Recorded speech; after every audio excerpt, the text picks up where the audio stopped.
do Evangelho segundo Lucas, capítulo 18, versículos de 9 a 14, o seguinte: E disse também Jesus esta parábola a uns que confiavam em si mesmos, crendo que eram justos e desprezavam os outros. 2 homens subiram ao templo para orar, um fariseu e outro publicano. O fariseu, estando de pé, orava consigo desta maneira: Ó Deus, graças te dou, porque não sou como os demais homens roubadores, injustos e adúlteros, nem ainda como este publicano. Jejuo 2 vezes na semana e dou os dízimos de tudo quanto possuo. O publicano, porém, estando em pé, de longe, nem ainda queria levantar os olhos ao céu, mas batia no peito, dizendo: Ó Deus, tem misericórdia de mim, pecador.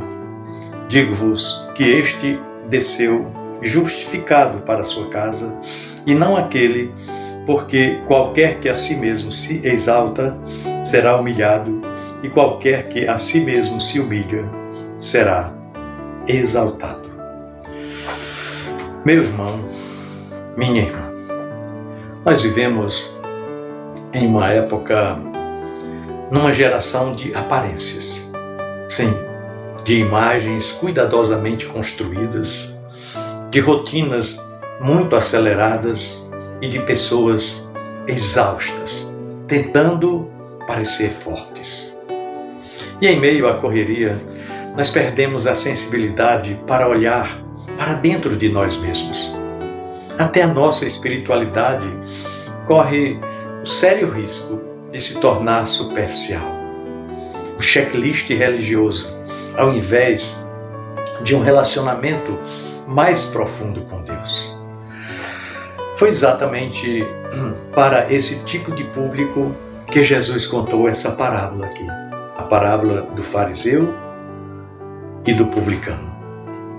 Pessoas que se achavam justas aos seus próprios olhos e desprezavam os outros.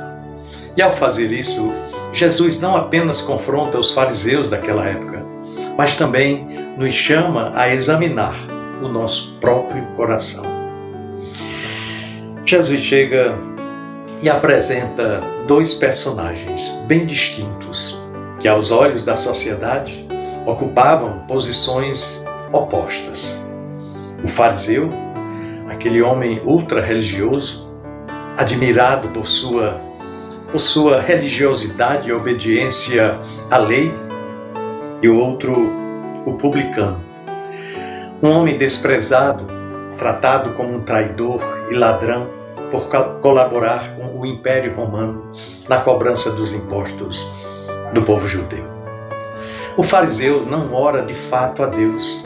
Jesus conta aqui no texto bíblico que ele orava de si para si mesmo.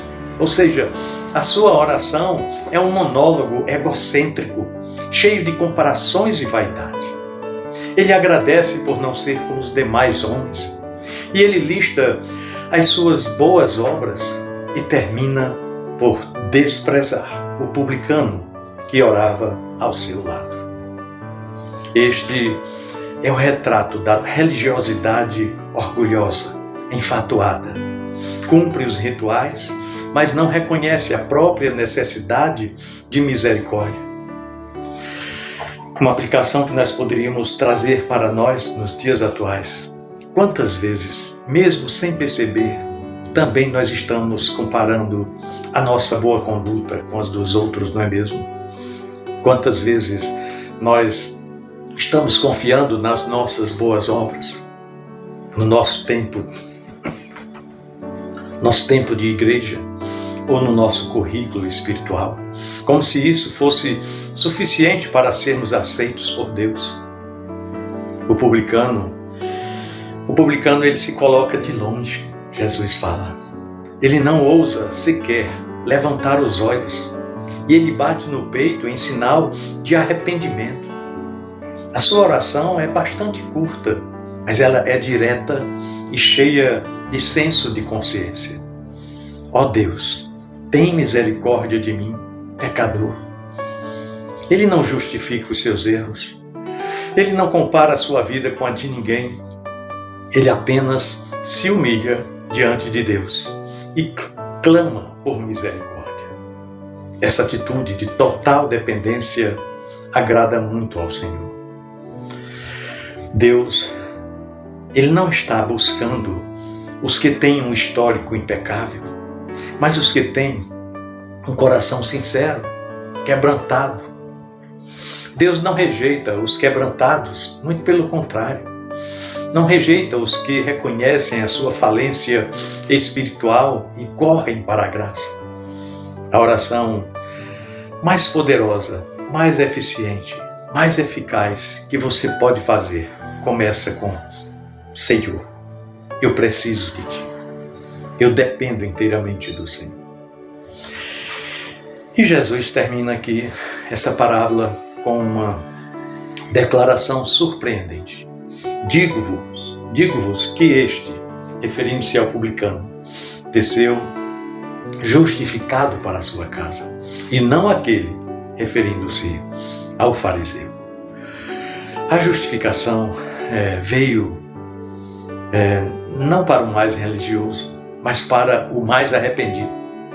O homem desprezado pela sociedade foi o que saiu do templo em paz com Deus. E o homem que achava que era irrepreensível saiu como entrou, sem experimentar, sem experienciar a verdadeira graça. Isso é um alerta para nós. Não há nada que possamos fazer para merecer a salvação. Ela é um dom de Deus, dada àqueles que creem, que se arrependem e que se rendem ao Senhor.